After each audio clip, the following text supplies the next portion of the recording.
Varicose వ్యాధితో బాధపడుతున్నారంట. తక్కువ ఖర్చుతో ట్రీట్మెంట్ కావాలి అనుకుంటే ఎవిస్ హాస్పిటల్ని సంప్రదించండి. నమస్తే కళ్యాణ్ చక్రవర్తి గారు. శంకర్ అని మనకి ఒక అతను మెయిల్ చేశాడండి. వైఫ్ అండ్ హస్బెండ్ మధ్య ఇష్యూ అండి. అది ఎక్కడ దాకా అంటే ఇద్దరం విడిపోదాం, ఎవరు బతుకు వాళ్ళు బతుకుదాం అనే దాకా వెళ్ళిందట.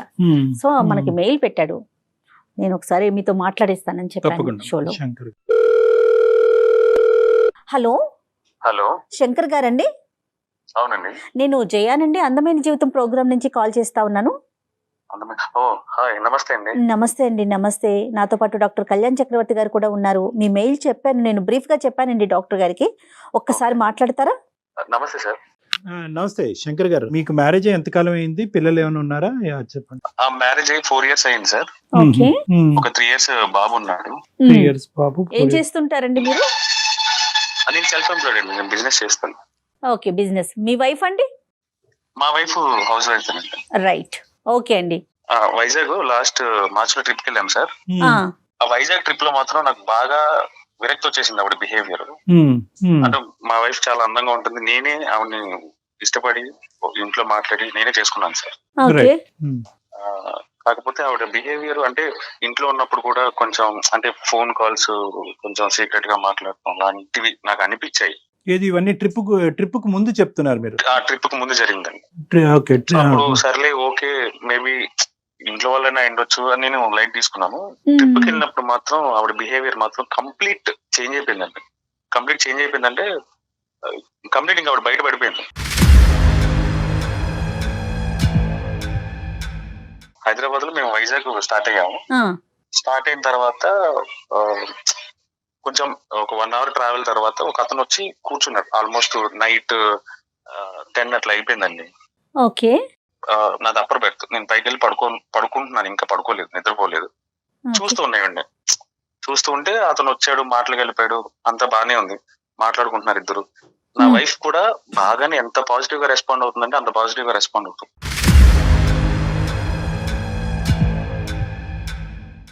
అంటే అడిగిన ప్రతిదానికి నవ్వుతో ఆన్సర్ ఇవ్వటం, ఏదో చాలా రోజుల నుంచి చాలా సంవత్సరాల నుంచి వాళ్ళిద్దరికి ఆ పరిచయం ఉన్నట్టు అంత ఈజీగా మారుతుందండి ఆవిడ. పైనుంచి చూస్తున్నా, నన్ను అబ్జర్వ్ చేస్తుంది కానీ నేను పడుకున్నానేమో నిద్రపోయి ఉంటానేమో అని అనుకున్నా ఆవిడ. బట్ సడన్ గా నేను చూసేసరికి మళ్ళీ ఆ మాట్లాడడం తగ్గించింది. మీకు ఎందుకు అన్నట్టు మళ్ళీ బిహేవియర్ మళ్ళీ మారిపోయింది. ట్రైన్ లో వెళ్ళేటప్పుడు మేము చాలా సెల్ఫీలు తీసుకున్నామండి, ఫోటోలు స్టార్ట్ అయినప్పుడు. అప్పుడు కూడా ఈ ఫొటోస్ లో బ్యాక్ సైడ్ బ్యాక్గ్రౌండ్ లో అతను కనిపించడం. బాబుని కూడా తీసుకెళ్లారా? మీ ఇద్దరే వెళ్ళారండి? బాబుని కూడా తీసుకెళ్ళామండి, బాబు నా దగ్గరే ఉన్నాడు. సో మధ్యదారిలో స్టేషన్ లో ఎక్కడం కాదు, ఇతను వేరే చాటు ఉన్నాడు, మీరు పడుకున్నారని తెలిసేటప్పటికి మీ వైఫ్ దగ్గరికి వచ్చి లోవర్ బర్త్ దగ్గర కూర్చున్నాడు. అవునండి, అంతే కదా మీరు చెప్పొచ్చేది? అంతేనండి. ఎక్కలేదు, బట్ ట్రైన్ లో తీసుకున్న సెల్ఫీస్ లో మాత్రం బ్యాక్గ్రౌండ్ లో ఉన్నాడు ఈయన. మేబీ అతను అక్కడే అబ్జర్వ్ చేశాడో లేకపోతే ముందే అబ్జర్వ్ చేశాడో నాకు తెలియదు. మీ సెల్ఫీలు తీసుకున్న సెల్ఫీలో మాత్రం ఈయన ఉన్నాడు. ఏం మాట్లాడుకుంటున్నారండి? అంటే ఎంతో కొంత మీకు వినిపించి ఉంటుంది కదా, వాళ్ళిద్దరి మధ్యన సంభాషణ ఏంటి? అంత ఫెమిలియర్ టాపిక్స్ ఏముంటాయి వాళ్ళకి? ఎక్కడి నుంచి స్టార్ట్ అయ్యారు అంటే, ఐ మీన్ ఫ్యామిలీ ట్రిప్, ఈయన ఎవరు, మీ హస్బెండ్, ఇలాంటి క్యాజువల్ గానే అడుగుతున్నాడు ఆయన.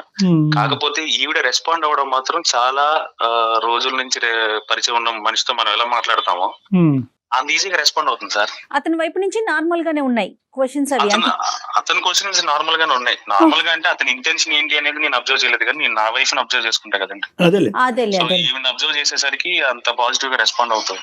బేసిక్ గా నా వైఫ్ అందంగా ఉంటుంది సార్, చాలా అంటే చాలా అందంగా ఉంటది. అది నా ఒపీనియన్, నేనే ఇష్టపడి చేసుకున్నాను, అందంగా ఉంటది కాబట్టి. నేను అబ్జర్వ్ చేశాను, అంతా నేను గమ్ముగా ఉన్నా. అంటే నాకు లోపల కొంచెం కోపంగా అనిపించినా గానీ నేనేం అనలేదు. సో తర్వాత మేము మళ్ళీ వైజాగ్ నుంచి అరకు ట్రైన్ జర్నీ బాగుంటుంది అన్నారు. అవునవును. అరకు ట్రైన్ జర్నీ బాగుంటుంది, బొర్రా గృహలు ఇవన్నీ బాగుంటాయి, సో ట్రైన్ లో వెళ్ళండి అని ఎవరో నా ఫ్రెండ్ సజెస్ట్ చేస్తే సర్లే అని అక్కడ కూడా మేము ట్రైనే తీసుకున్నాం. ట్రైన్ లోనే జర్నీ చేసాం అరకు వరకు. ఓకే అండి. ఓకే. ట్రైన్ ఎక్కాము, అక్కడ కూడా లొకేషన్లు సీనరీ అంతా బాగుంది కదా అని అక్కడ ఫోటోలు తీసుకుంటాం కదా, రెగ్యులర్ గా తీసుకున్నాం. కాసేపటికి మళ్ళీ ఈయన మళ్ళీ అక్కడ కనిపిస్తాడు నాకు.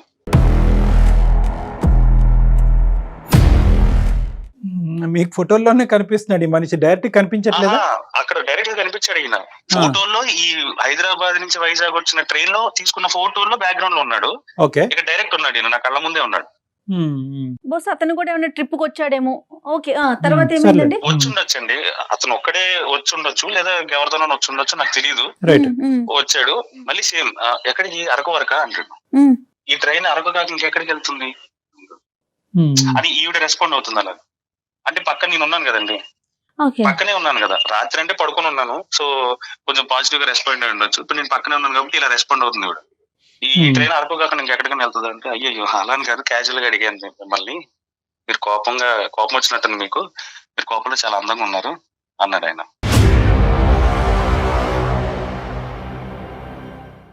అంటే మీరు పక్కన ఉండగానే ఈ మాటల పక్కన అంటే నేను బాబు విండో దగ్గర నుంచున్నాము, సీట్ లో కూర్చొని ఉన్నారు, పక్కన ఉన్న సీట్ లో దగ్గరలో. ఇలా కన్వర్జేషన్ స్టార్ట్ అయింది. ఆయన మీ హస్బెండ్ కదా, ఈ కిడ్ బాబు పేరేంటి, హస్బెండ్ పేరేంటి, మీ హస్బెండ్ ఏం చేస్తుంటాడు, మళ్ళీ కన్వర్జేషన్ అతను స్టార్ట్ చేశాడు.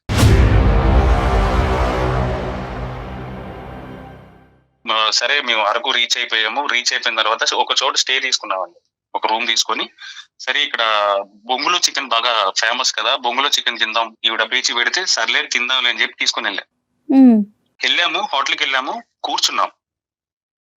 కూర్చున్న తర్వాత బొంగు చికెన్ ఆర్డర్ చేసాము, వచ్చింది. సగం తిన్న తర్వాత మా బాబు అలర్ట్ చేయడం స్టార్ట్ చేశాడు. అంటే నాకు ఐస్ క్రీమ్ కావాలి, అక్కడ ఐస్ క్రీమ్ షాప్ ఉంది, నన్ను తీసుకెళ్ళు డాడీ అంటే. పిల్లలు చూడగానే కొంచెం పేచి పెడతారు కదండి, అలాగే పేచి పెడితే నేను సర్లే తీసుకెళ్తాను రా, నేను కొనిస్తానని చెప్పి నేను తీసుకొని వెళ్ళాను. వెళ్ళి ఐస్ క్రీమ్ కొనుక్కొని రిటర్న్ జస్ట్ స్టార్ట్ అయ్యాను. స్టార్ట్ అవ్వగానే బ్యాక్ టేబుల్ మీద మళ్ళీ ఈయనే ఉంటాడు. ఈవిడ ఇన్ఫర్మేషన్ ఇస్తే వస్తున్నాడా లేకపోతే కోఇన్సిడెంట్లీ ఇది జరుగుతుందో నాకు అసలు అర్థం కాలేదు. లేదా ఇంతకు ముందే వీళ్ళిద్దరికి పరిచయం ఉందా, లేకపోతే ఈవిడికి, లేకపోతే దారిలో ఏమైనా ట్రైన్ లో గానీ రాత్రి జరిగిన కన్వర్జేషన్ లో గానీ కాంటాక్ట్స్ చేంజ్ చేసుకోవడం ఇలాంటివన్నీ జరిగాయా, లేకపోతే ముందే ఉందా నాకు తెలియట్లేదు. చక్రి గారు ఇప్పుడు ఒక్క నిమిషం, సారీ అండి, ఇప్పుడు మీరు గమనించేది ఆవిడ కూడా గమనించి సర్ప్రైజ్ అయ్యారా ఏంటంటే, వీడు మనం వెంట పడుతున్నాడు, ఎక్కడ పడితే అక్కడికి వస్తున్నాడు అనే కామెంట్ వచ్చిందా? ఎందుకంటే మీకు కనిపించేది ఆవిడ కూడా కనిపిస్తుంది కదా, ఆవిడ ఎక్కడైనా సర్ప్రైజ్ అయిందా? ఆవిడే సర్ప్రైజ్ అవ్వలేదు, క్యాజువల్ గానే మాట్లాడుతుంది ఆవిడ. ఎక్కడ వచ్చి ఎక్కడ పలకరించినా కూడా అక్కడ కూడా పలకరించాడా? ఐస్ క్రీమ్ దగ్గర, రెస్టారెంట్ లో? రెస్టారెంట్ లో ఆవిడ కొంచెం దూరంగా ఉంది, కొంచెం 4-5 షాపుల అవతల ఈ ఐస్ క్రీమ్ షాప్ ఉంటే నేను అక్కడికి వెళ్ళి వస్తున్నా. వచ్చేటప్పటికి వీళ్ళిద్దరు మాట్లాడుకుంటున్నాం. Right, okay. So continue. చూడగానే నాకు అసలు ఫ్యూజ్ ఎగిరిపోయింది సార్. అసలు ఎలా రియాక్ట్ అవ్వాలో కూడా నాకు అసలు అర్థం కూడా కాలేదు. సో ఏంటంటే ఒక స్ట్రెచ్ ఆఫ్ పీరియడ్, ఇంత స్ట్రెచ్ ఆఫ్ పీరియడ్ లో ఒక వ్యక్తితో ఇలా కాన్వర్స్ చేయడం అనేది మీరు ఇంతకు ముందు చూడలేదు కాబట్టి ఈ రోజు మీరు షాక్ అయ్యారు. ఇన్ని సార్లు రిపీటెడ్ ఇది చూడలేదు. అందులోనే మేము అనుకోని సిచ్యువేషన్ లో, అంటే మేము అనుకోని ఇక్కడికి వెళ్తాము అని ఒక ఐడియా కూడా లేదు. అంటే ట్రావెలింగ్ లో కోఇన్సిడెంటల్ గా కలిసినట్టు ఒకటిసారి కలిస్తే ఓకే, బట్ రిపీటెడ్ గా కలిసేసరికి ఇంకా నాకు బర్స్ట్ అయిపోతుంది. కాకపోతే నేను ఇంట్లో లేను, బయట ఉన్నాను. సరే ఇది కరెక్ట్ కాదులే, తర్వాత డిస్కస్ చేద్దాం, ఏదైతే అది అయిందని చెప్పి నేను ఇంకా సైలెంట్ అయిపోయి నేనేం మాట్లాడలేదు. వెళ్ళిన తర్వాత నేను చూశాను ఒక లుక్, అతను నన్ను చూసి అటెన్షన్ అయ్యాడు, ఓకే వచ్చాడు అన్నట్టు ఏదో అటెన్షన్ అయ్యి ఇటు తిరిగి మాట్లాడుతున్న అతను సడన్ గా ఇటు తిరిగిపోయాడు. సో తిరిగిపోయేసరికి ఇంకా నేను ఈవిడ్ని వెళ్ళిన తర్వాత అడిగాను, ఎవరతను, ఎందుకు అట్లా ఊరికే వస్తున్నా, నీకు ముందే తెలుసా అంటే, నాకేం తెలుసు, నాకు ట్రావెలింగ్ ట్రైన్ లోనే పరిచయం అయ్యాడు అంతే అంటే, లేదు చెప్పు పర్లేదులే నేనేం అనలే అని చాలా నార్మల్ గా అడిగాను ఆవిడ. ఏం మాట్లాడుతున్నారండి మీరు, అవన్నీ మీరు అలా ఎలా మాట్లాడతారు, నాకు తెలిస్తే మీకు ముందే చెప్తాను కదా అంటది ఈవిడ. సర్లే ఇంక ఇక్కడ డిస్కషన్ అనవసరం అని చెప్పి నేను అక్కడ కామప్ అయిపోయాను. బయటకు వెళ్ళినప్పుడు అలాంటి డిస్కషన్ పెట్టుకోవడం, ఆ ట్రిప్ ని స్పాయిల్ చేయడం నాకు ఇష్టం లేదు. సో అందుకని నేను చాలా సైలెంట్ అయిపోయాను. ఈ 4 years మొత్తం, మీ 4 years ప్రయాణంలో ఇటువంటి డిస్కషన్ మీ వైఫ్ కి మీకు మధ్యన ఎప్పుడు జరగలే? ఏదైనా వ్యక్తితో ఎందుకు మాట్లాడుతున్నాం, ఎలా మాట్లాడుతున్నాం అనేటటువంటిది రాలేదు. ఇదే ఫస్ట్ టైం శంకర్ గారు వాళ్ళ భార్యని ఇలాగే ఎవరు ఈ వ్యక్తి ఎందుకు అంతసేపు మాట్లాడుతున్నాం అనేది ఫస్ట్ టైం అడగటం, అంతేనండి? అవునండి, అప్పుడు దాకా నేను ఇంత బర్స్ట్ ఎప్పుడు అవ్వలేదు. అప్పటి వరకు చిన్న చిన్న ఇన్సిడెంట్, అంటే ఇప్పుడు ఇంటి పై నుంచి కిటికీలో నుంచి చూసినప్పుడు కూడా నేను 2-3 సార్లు అబ్జర్వ్ చేశాను. అంటే ఎవరిని చూస్తుంది, అక్కడ ఎవరైనా ఉన్నారా లేరని కూడా నాకు తెలియదు. అంటే ఇప్పుడు వంట చేసుకుంటానో లేకపోతే పని చేసుకుంటానో ఇంట్లో ఉన్న కిటికీలో నుంచి ఇలా వంగి చూడటం అది నేను 1-2 సార్లు అబ్జర్వ్ చేశాను. సరే ఓకే, క్యాజువల్ గా చూసినారేమో నేను లైవ్ తీసుకున్నాను, నేను పట్టించుకోలేదు ఎందుకంటే నా వర్క్ బిజీ. నాకు సో మీరు ఎప్పుడు అడగలే? ఓకే, అడగలేదు. అందుకే ఇన్నిసార్లు నేను ఇంత దారుణమైన ఫీలింగ్ నేను ఎప్పుడు ఫేస్ చేయలేదు ఆవిడతో. మేము అరకు నుంచి మళ్ళీ వైజాగ్ వచ్చే ఆన్ ద వేలో నా ఫ్రెండ్ ఒక అతను సడన్ గా కాల్ చేశాడు, ఒక పని చెయ్యి, వైజాగ్ నుంచి అండమాన్ వెళ్ళేదానికి షిప్ జర్నీ ఉంటది, ఒకసారి అక్కడ కనుక్కో, ఒకవేళ అవైలబుల్ ఉంది అంటే కనుక నువ్వు వెళ్ళు అన్నాడు. సో నేనేం చేశానంటే ఇంకో 2 days ట్రిప్ ఎక్స్టెండ్ చేసి వైజాగ్ వెళ్ళిన తర్వాత కనుక్కొని ఆ ట్రిప్ ఆ షిప్ టికెట్ తీసుకున్నాను సార్. ఎక్స్పెన్సివే బట్ ఓకే, మెమరబుల్ ట్రిప్ కదా, మెమరబుల్ గా చేద్దాం, ఎప్పుడో మళ్ళీ వస్తాము, తర్వాత ఎప్పుడో వస్తాం ఎందుకులే అని చెప్పి ఎక్స్పెన్సివ్ అయినా కూడా నేను టికెట్ తీసుకున్నాను. షిప్ లో జర్నీ స్టార్ట్ అయిందండి ఒక 1 or 2 hours తర్వాత. సో షిప్ ఓపెన్ రూఫ్ మీద రెస్టారెంట్ ఉండే కదా సార్, అక్కడికి వెళ్ళి కూర్చున్నాము, వ్యూ అది బాగుంది, వెదర్ బాగుంది అని చెప్పి పైకి వెళ్ళి అక్కడ కూర్చున్నాం సార్. కూర్చున్నప్పటికీ ఆయన ముందే అక్కడ ఉన్నాడు సార్. ఇప్పుడు నేను నా వైఫ్ నాకు ఎవరైతే సజెస్ట్ చేశారో ఆ ఫ్రెండ్ కి తప్ప ఎవరికి షిప్ జర్నీ గురించి ఎవరికి తెలియదు. కోఇన్సిడెంట్ గా 1-2 ప్లేస్లకు రావచ్చు సార్. మరి ఈవిడ ఇన్ఫర్మేషన్ ఇచ్చింది అనుకోవాలా లేకపోతే ఇంకేమన్నా అనుకోవాలా? నాకు కోఇన్సిడెన్సా లేదంటే మిమ్మల్ని మీకు తెలియకుండానే కొన్ని సందర్భాల్లో మీకు తెలిసి అతను ఎక్కడికైతే అక్కడ ఫాలో అవుతూ మీరు ఎక్కడైతే టికెట్లు బుక్ చేస్తారో అక్కడే టికెట్లు బుక్ చేస్తూ అదే షిప్ ఎక్కుతూ అలాగన్నా అయి ఉండొచ్చు. ఇది ఏంటంటే ఒక యాంగిల్లో చూసుకుంటే కనుక ప్రతి అంశం మీ వైఫ్ అతనికి చెప్పటము, అతను మీ వెంట రావటం అనేది ఒక యాంగిల్ అయితే, మీకు తెలియకుండానే అతను బ్యాక్గ్రౌండ్ లో ఫాలో అవుతూ ఈ రకరకాల ప్లేసెస్ కి మీతో పాటు విజిట్ చేస్తూ మీ వైఫ్ తో సంభాషణ చేయడానికి ప్రయత్నం చేస్తున్నాడని అనుకోవచ్చు. ఏమండి? సో ఇక్కడ మీ వైఫ్ కాంట్రిబ్యూట్ చేస్తుందా ఈ డిస్కషన్స్ కి, లేదంటే అతనుగానే ఫాలో అవుతూ వస్తున్నాడా, దాన్ని మీ వైఫ్ ప్రోత్సహిస్తుందా? ఈ 2 యాంగిల్స్ లో మనం చూడాలి. తర్వాత ఏమైంది సార్? ఇంకా నేను సర్లే ఈ ట్రిప్ అయిపోయిన తర్వాత ఇంకా డైరెక్ట్ నేను హైదరాబాద్ తీసుకుని వచ్చాను. వెంటనే తీసుకుని హైదరాబాద్ వచ్చాను. మెమరబుల్ గా ఉండవలసిన ట్రిప్లు ఇంకో విధంగా మెమరీస్ పెంచుతున్నాయి. చెప్పండి సార్, హైదరాబాద్ వచ్చిన తర్వాత ఏమైందండి? కాంటాక్ట్ నెంబర్ ఏమన్నా ఎక్స్చేంజ్ చేసుకున్నారా, నాకు నిజం చెప్పు అని నేను గట్టిగా అడిగాను సార్. అసలు నాకు అర్థం కావట్లేదు, మీరేంటి ఇలా మాట్లాడుతున్నారు అంటది. క్వశ్చన్ చేస్తే ఆవిడ స్కిప్ చేసి నడిచి వెళ్ళిపోవటం, లేకపోతే నువ్వు మీరేంటండి ఇలా మాట్లాడుతున్నారు, అసలు ఎక్స్పెక్ట్ చేయలేదు మీ దగ్గర నుంచి ఇలాంటివి అనేసి ఒకటే మాట ఎక్కువ మాట్లాడదు ఆవిడ, వెళ్ళిపోతుంది. ఒక హస్బెండ్ కి ఇవ్వాల్సిన మినిమం అటెన్షన్, మినిమం రెస్పెక్ట్ ఈ డిస్కషన్ వచ్చినప్పుడు ఉండదు సార్. మిగతా విషయాలంతా ఓకే, మిగతా విషయాలు ఓకే, అడుగుతుంది ఏదో ఊరికే ఏం కర్రీ చేయమంటారు, ఎప్పుడు వస్తారు, ఏ టైంకి వస్తారు, వచ్చే ముందు కాల్ చేయండి, ఇలాంటివన్నీ చెప్తారు. మరి వచ్చే ముందు కాల్ ఎందుకు చేయాలి అర్థం కాదు. నా ఇంటికి నేను రావడానికి ముందే ఇంటిమేట్ ఎందుకు చేయాలి సార్?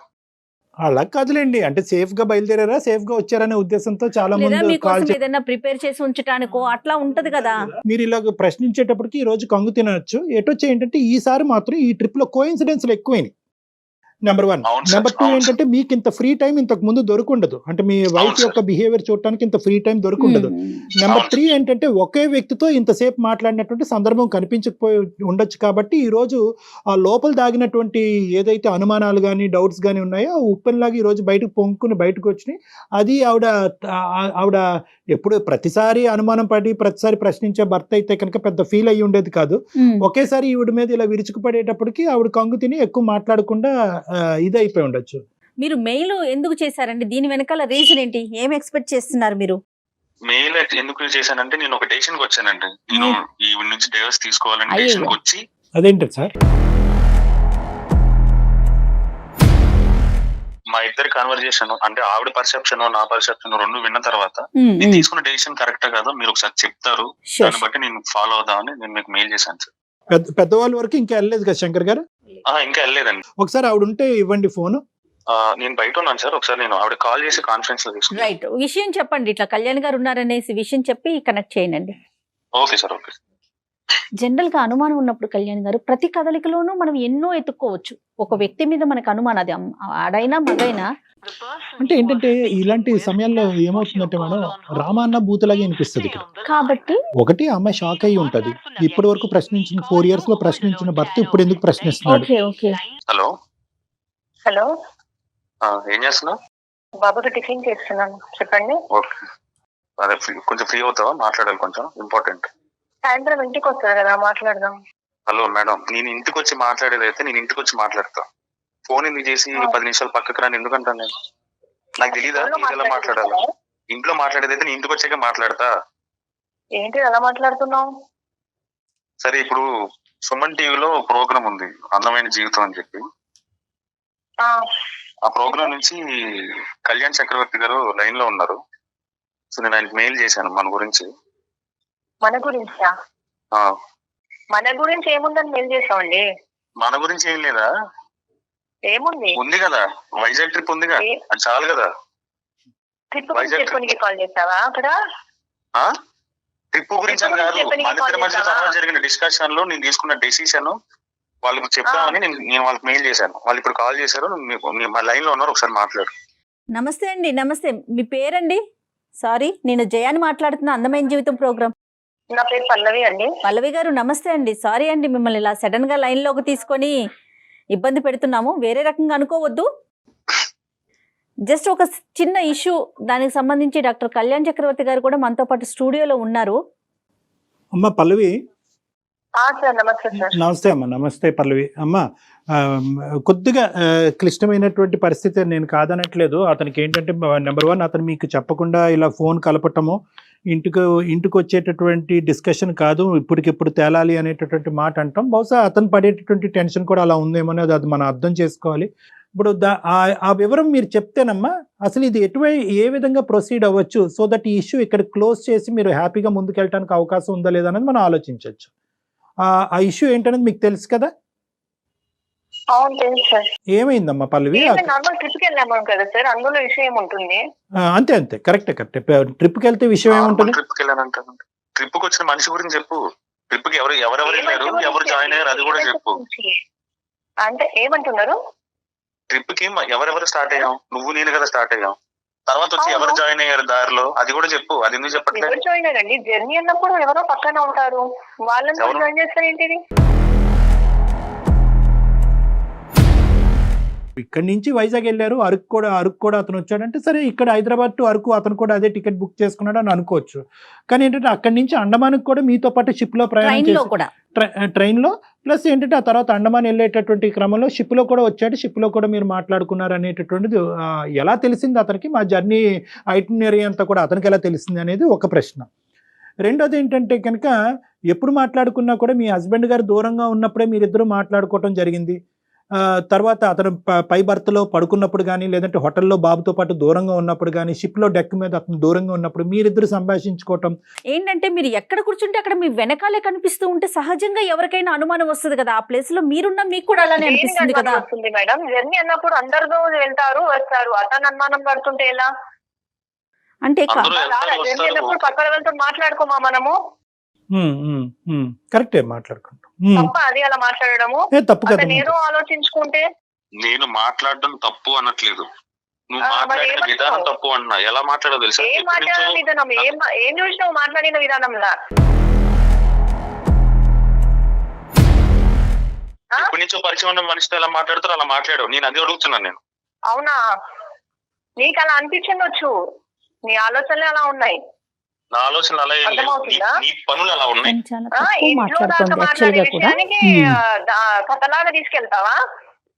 కథలాగా ఎవరు తీసుకెళ్లారు? తీసుకెళ్ళేదాకా తీసుకెళ్ళి నువ్వు, మరి నువ్వు ఏం తీసుకెళ్ళి నువ్వు? పల్లవి గారు కోఇన్సిడెన్స్ అయ్యి ఉండొచ్చు. పల్లవి గారు, ఇక్కడ ఏంటంటే ఒకటమ్మా, మీరు దయచేసి అర్థం చేసుకోండి.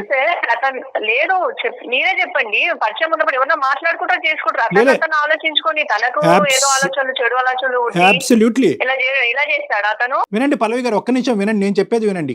ఇక్కడ ఏంటంటే అతని మైండ్ లో ఒక క్వశ్చన్ పడింది, అది అనుమానం అంటారా ఏమంటారా అన్నది మనకు తెలియదు. ఆ ఆలోచన అనుమానమే, దాన్ని నివృత్తి చేయవలసినటువంటి బాధ్యత మీ మీద ఉంది కదా. అలా ఎలా అంటాడు సార్? ఎలా అంటాడు అతను? ఎలా అంటాడు ఆ విషయము? సిగ్గు ఉండాలి కదా. అతను ఏమి అనట్లేదు. ఎలా అంటాడు అతను? నువ్వు సిగ్గు గిగ్గు అని పెద్ద పెద్ద మాటలు మాట్లాడు. ఏం పెద్ద పెద్ద మాటలు? నువ్వు మాట్లాడేది అనుమానం ఏంటి? ఎట్లా పడతావు? నువ్వు ఏం చూసినా పడతావు? నేను మొగుండన్న జ్ఞానం అతను వచ్చాడు ఉందా లేదా? అసలు జ్ఞానం ఉందా లేదా? మొగుడు ఉన్నాడు,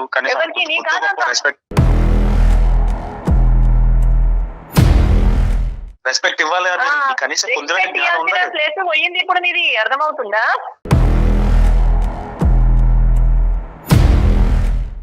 ఈ రోజైతే నువ్వు అనుమానం పడుతున్నావు, ఎక్స్పర్ట్ ఇక్కడ పక్కనే జరిగింది. ఇప్పుడు జరగాలి నాకు జరగాల్సింది నీకు ఏంటంటే జరగాల్సిందే. కోరి పల్లవి గారు, ఇది నాకు ఎక్కడికో కావాలి వెళ్ళిపోయిందండి. లేకపోతే పల్లవి గారు, ఉండలేను అని please, చేసుకున్నాను కదా.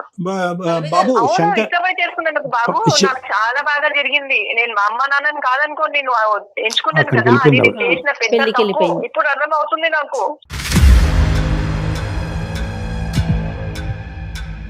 శంకర్ సార్ చెప్పండి సార్. ఇలా అయితే కనుక మనం ఏం కంక్లూజన్ కి వస్తాము? నువ్వు నా జీవితాన్ని చేసావు, నేను నీ జీవితాన్ని చేయటం కాదు. నువ్వు చేసినావు మనసులో అనుమానం పెట్టుకొని, నేను కాదు. చిన్న ఈ విషయానికి అనుమానం పడతారు ఎవరైనా?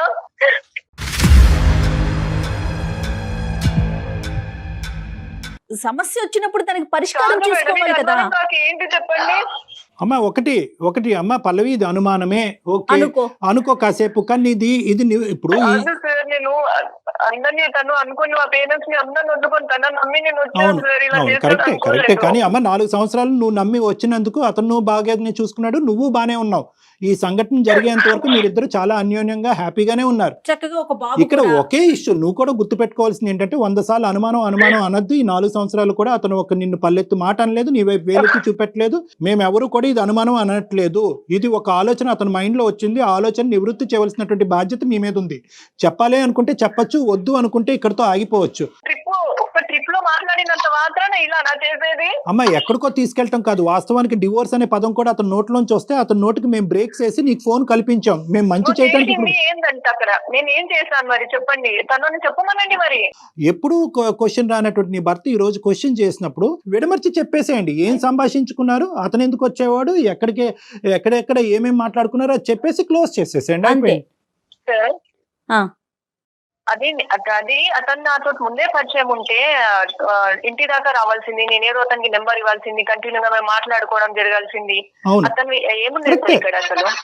కరెక్టే నిజంగా ఆ దురుద్దేశం మీకు ఉంటే కనుక ఇవన్నీ జరిగింది. ఆ మనిషి మనకి ఏదో ఒక రకంగా అయితే తన కనపడాలి కదా, ఆ జర్నీ మాటకే కనపడి వెళ్ళిపోవడం ఎలా చెప్పండి? అవును, ఇంటికి రప్పించే ప్లాన్ కూడా ఉందన్నమాట. అయితే అరే మీరు మళ్ళీ ఎక్కడికో వెళ్తున్నారండి. అదే ఉంటుంది నీకు. శంకర్ అది కాదు శంకర్, అది ఇప్పుడు చూసారా మీరు ఇప్పుడు అమ్మాయిని మనం సానుకూలంగా ఫ్లెక్సిబుల్ గా అమ్మాయి చేతి సమాధానం చెప్పించాలని అనుకునేటప్పటికి మీరు నెగిటివ్ గా ఏంటంటే ఇంటి వరకు వచ్చే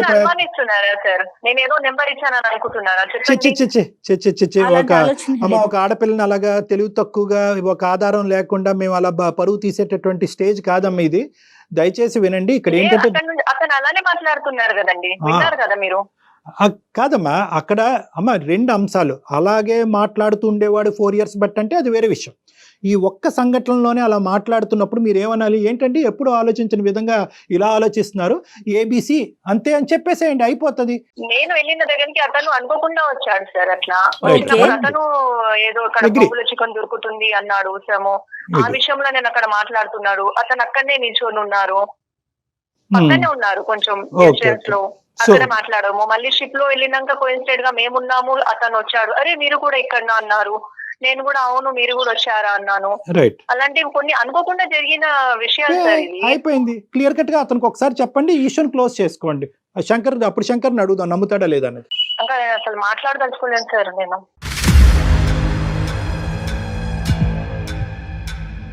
అతను మాట్లాడదలుచుకోలేను ఇంకా. ఏమంటమ్మా నువ్వు కూడా చెప్పండి. ఇంత వివరంగా చెప్పారు కూడానా శంకర్? ఇది basic structure of the issue. ఇది శంకర్ ఏముందని చెప్తాడు సార్. ఏం లేదు, నేనైతే డిసైడ్ అయిపోయింది సార్. కానీ నాకు నా వల్ల నువ్వేంది డిసైడ్ అయ్యేది అక్కడ? నువ్వేంది డిసైడ్? నేనే డిసైడ్ అవుతున్నాను. నేను ఆ రోజు నేను ఇంట్లో క్వశ్చన్ చేసినప్పుడు ఏ రోజు ఇదే ఆన్సర్ ఆ రోజు నేను ట్రిప్ కి వెళ్ళి వచ్చిన తర్వాత ఇంట్లో మన దగ్గర డిస్కషన్ అయినప్పుడు నేను క్వశ్చన్ చేసినప్పుడు సైలెంట్ గా నువ్వు ఎందుకు వెళ్ళిపోయావు? తప్పు చేసింది కాబట్టి సైలెంట్ గా ఉందని ఎలా అనుకుంటాం? నేను ఒక మనిషి మాట ఒక టోను విన్న తర్వాత బాగా అసెస్ చేయగలను అనేటటువంటి నమ్మకం నాకు ఉంది. మీకు ఒక బిడ్డ ఉన్నది, దయచేసి జీవితాన్ని బాబు ఉన్నాడు, బాబు ఉన్నాడు, దయచేసి ఈ చిన్న ఇది అతి చిన్న, ఇంతకంటే అతి చిన్న కారణం అంటూ ఏది లేదు. ఇంత భయంకరమైనటువంటి కారణాలకి మీరు విడాకులు తీసుకుంటే కనుక ప్రపంచంలో భార్యాభర్తలు ఎవరు కలిసి ఉండరు. అమ్మా తన పైన నాకు ఎలాంటి చెడు పెళ్లి లేదు సార్. తను ఇదంతా ఆలోచన చేసుకుని నన్ను దూరం చేసుకుంటున్నాడు తప్ప తనంటే ఇష్టము గానీ ఇలా చేస్తున్నాడు సార్. తను ఏదేదో ఆలోచించుకోవడం తప్పు కదా. నేను నిజంగా చెప్తున్నాను కదా. అదే చెప్పేది. నేను నిజంగా ఒకరికొకరు చెప్తున్నా, మనకి ఇష్టపడి జరిగిన చేసుకున్నారు. 5 డిస్కషన్ లో జరిగాయి కదా ట్రిప్ కి వచ్చిన తర్వాత. అదే అవును డిస్కషన్ లోనే నువ్వు ఇంతసేపు నాతో గురించి మాట్లాడావా? అనుకోవచ్చు కదా అది. మీరు ఓకే. అట్లా ఏదైనా నేను తనకు నంబర్ ఇవ్వడం గానీ సరే. తనతో ఎలా నాకు సరే తప్పుగా బిహేవ్ అయ్యిందేదో చేయడం అయిపోయింది చూసారా? శంకర్ గారు. 5 డిస్కషన్లు అయినాయి శంకర్. 6వ డిస్కషన్ లో చెప్పింది కదా ఆయన, క్షమించి వదిలేయచ్చు కదా, ఇంకా అయిపోయింది సబ్జెక్టు. మీ మీద, మీ ఇద్దరి మీద ఎంత ట్రస్ట్ నమ్మకం ఉన్నా కూడా ఒక బయట నుంచి వచ్చేటటువంటి ఒక థర్డ్ శక్తి ఏదైతే ఉందో అది మీ జీవితాల మధ్యన నిప్పులు రేపచ్చు. కాబట్టి అటువంటి పరిస్థితి ఉంటే కనుక ఆపోజిట్ పార్ట్నర్ని వెంటనే ఇన్వాల్వ్ చేసేయండి. ఇదే ఈ రోజు మనం నేర్చుకోవాల్సినటువంటి ఒక మోరల్. అంతే చాలా కరెక్ట్ చెప్పారు కళ్యాణ్ జీ. అవకాశం ఉంటే కళ్యాణ్ గారిని ఒకసారి పర్సనల్ గా కలిసే ప్రయత్నం చేయండి. మీ ఇద్దరిలో ఉండే ఇంకా నెగిటివిటీ ఏమైనా ఉంటే కనుక అది నివృత్తి చేసుకుని క్లియర్ చేసుకుని సాఫీగా ముందుకు ప్రయాణం చేయండి. డైవర్స్ అనేటటువంటి దానికి 1% కూడా ఇక్కడ ఛాన్స్ లేదు. అవకాశమే లేదు. అసలు ఆ ఆలోచన తీసేయండి ప్లీజ్ ఇద్దరు కూడా. All the best both of you. సరే sir. Thank you, sir. Right good luck. Thank you అండి. చాలా Thank you. చాలా నమస్తే. చాలా సంతోషం. మంచిగా అర్థం చేసుకుని మంచి కంక్లూజన్కి వచ్చాం. ఆల్ ద బెస్ట్ అమ్మ both of you. Thank you. Right Kalyan ji. Right Jaya గారు. Thank you.